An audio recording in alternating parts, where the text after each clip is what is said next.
Cigarette اور بیڑی پینے والا آپ کے بغل میں کھڑا ہے۔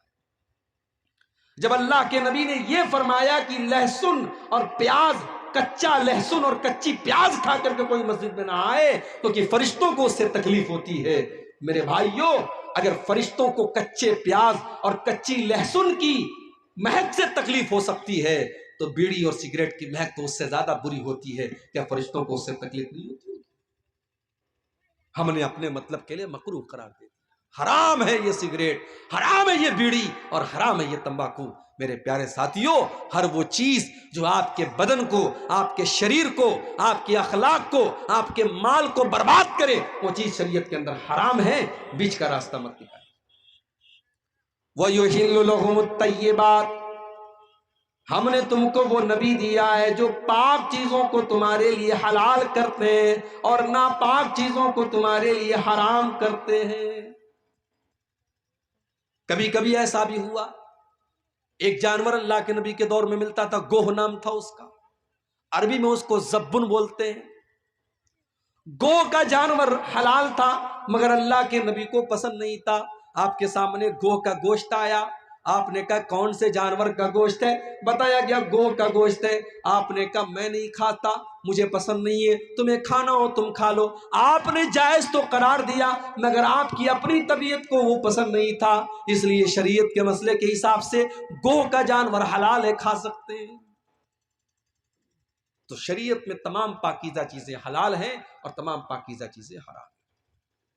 اور آگے بڑھیے، وَيَزَوْ عَنْهُمْ إِسْرَهُمْ وَالْأَغْلَالَ الَّتِي كَانَتْ عَلَيْهِمْ، اور میرے نبی نے ان بوجھوں کو، ان رسم و رواج کی ان زنجیروں کو تم سے ہٹا دیا جو تمہارے اوپر تھی۔ بہت ساری رسم و رواج تھی جس کو اللہ کے نبی نے ختم کیا۔ میری پیاری ماں بہنوں، کتنے قبیلے عرب کے اندر ایسے تھے جن کے درمیان اگر بیٹی پیدا ہو جاتی تھی تو وہ اس کو کلنک مانتے تھے، بیٹی کی پرورش کو وہ بہت بڑا کلنک مانتے تھے۔ بیٹی پیدا ہونے کے بعد بیٹی کو اپنے ہاتھوں سے وہ زندہ زمین میں گاڑ دیا کرتے تھے، دفن کر دیا کرتے تھے۔ یہ رسم بھی ان کے درمیان پائی جاتی تھی۔ اللہ نے قرآن میں نقشہ کھینچا، وَإِذَا بُشِّرَ أَحَدُهُمْ بِالْأُنْثَىٰ ظَلَّ وَجْهُهُ مُسْوَدًّا وَهُوَ كَظِيمٌ، جب ان کے گھر میں بیٹی کی پیدائش ہوتی ہے تو باپ کا چہرہ کالا پڑ جاتا ہے، يَتَوَارَىٰ مِنَ الْقَوْمِ مِنْ سُوءِ مَا بُشِّرَ بِهِ، باپ اپنا چہرہ اپنی قوم سے چھپاتا ہے، أَيُمْسِكُهُ عَلَىٰ هُونٍ أَمْ يَدُسُّهُ فِي التُّرَابِ، وہ سوچ میں پڑ جاتا ہے کہ کیا کروں، اگر بیٹی کی پرورش کرتا ہوں تو سماج میں ذلت اور رسوائی اٹھانی پڑے گی، اور دوسرا راستہ یہ ہے کہ بیٹی کو زندہ زمین میں گاڑ دوں۔ بیٹیوں کو گاڑ دیا جاتا، یہ الگ بات ہے۔ سائنس ترقی کر گئی، آج زمانہ ترقی کر گیا، انسان چاند پر پہنچ گیا، مگر بیٹیوں کو تو آج بھی بوجھ مانا جاتا ہے۔ آج بھی کئی ہاسپٹل کے باہر کسی کوڑے کے ڈھیر میں یہ بچی آپ کو نظر آ جائے گی، کہیں یہ بچیاں طوائف کے اڈوں پر آپ کو نظر آ جائیں گی، کہیں ان بچیوں کو بازاروں میں لے جا کر کے بیچا جا رہا ہے، اور کہیں تو یہ ماں کے پیٹ میں ہی مار دی جاتی ہیں، ایبارشن کر دیا جاتا ہے۔ وہ لوگوں، کبھی موقع ملے تو یوٹیوب کے اوپر ایبارشن کا ویڈیو دیکھ لینا۔ وہ لوگ تو بہت بے رحم تھے، وہ بیٹیوں کو پیدا ہونے کے بعد اپنی بیٹیوں کو قتل کرتے تھے۔ آج کا انسان تو اتنا بے رحم ہو چکا ہے کہ وہ تو ماں کے پیٹ میں ہی بیٹیوں کو قتل کر دیتا ہے۔ ایبارشن کا ویڈیو آپ دیکھیے، اس معصوم بچے کو جو ماں کے پیٹ میں ہے، اور الٹرا ساؤنڈ کے ذریعے صرف اتنا بتا دیا گیا کہ آپ کو بیٹی ہونے والی ہے۔ باپ کہتا ہے ڈاکٹر سے، ماں کہتی ہے ڈاکٹر سے مجھے بیٹی نہیں چاہیے، نہیں چاہیے مجھے یہ بوجھ، میرے پاس آلریڈی تین بیٹیاں ہیں، مجھے تو بیٹا چاہیے تھا، مجھے ایک اور بوجھ نہیں چاہیے۔ وہ ڈاکٹر سے کہتا ہے میں اسے صاف کرنا چاہتا ہوں، ختم کرنا چاہتا ہوں۔ ڈاکٹر ایبارشن کرتا ہے۔ وہ لوگوں، ایبارشن کے ذریعے، اس دوا کے ذریعے وہ معصوم بچہ جو ابھی پوری طریقے سے بنا بھی نہیں ہے ماں کے پیٹ میں، اس بچے کے ٹکڑے ٹکڑے کر دیے جاتے ہیں، اس کے ہاتھ پیر توڑ دیے جاتے ہیں، اس کے بدن کی بوٹی بوٹی نوچ کر کے اس کو ماں کے پیٹ میں مار دیا جاتا ہے۔ یہ آج کے دور کا پڑھا لکھا انسان کر رہا ہے، یہ آج کے دور کا مہذب انسان کر رہا ہے، یہ آج کے دور کا ترقی یافتہ انسان کر رہا ہے۔ ارے ہم سے اچھے تو وہ لوگ تھے، وہ کم سے کم اپنی بیٹیوں کو پیدا تو ہونے دیتے تھے، وہ دنیا کی شکل دیکھنے تو دیتے تھے۔ ہم تو اتنے بے رحم ہو گئے، ہم نے ماں کے پیٹ میں ہی بچیوں کو قتل کر ڈالا۔ حساب دینا پڑے گا قیامت کے۔